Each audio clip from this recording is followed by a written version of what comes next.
Steering এ বইয়া steering ধরে রাখতে।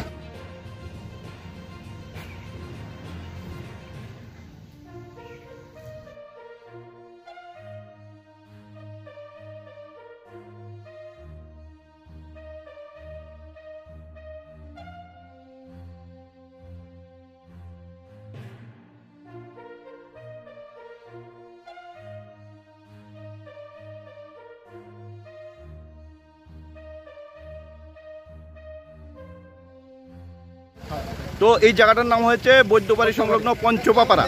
এটা কত নম্বর গাড়ি আর কত নম্বর গাড়ির সাথে হয়েছে? একটা জলের ট্যাঙ্কির সঙ্গে ওই একটা মারাঠি ভ্যান সমস্যা হয়েছে। তো ঠিক আছে, ধন্যবাদ।